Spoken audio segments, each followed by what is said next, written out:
धेरै दिन पर्खाइमा 12को एक्जाम स्टार्ट भयो र त्यस पछाडि 12को एक्जाम आज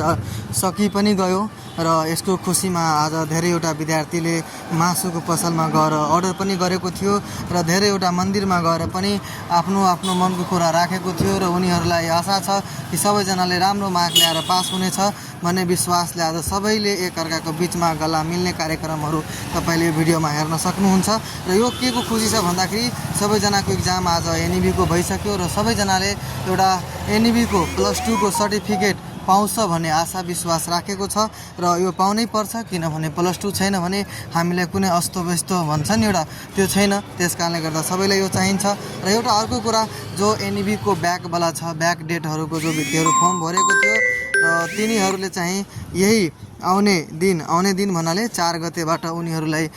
सन्डेबाट चाहिँ एक्जाम भइराखेको छ। त तपाईहरु पनि हुनुहुन्छ कोही छ भने उनीहरूलाई जानकारी गराइदिनु होला।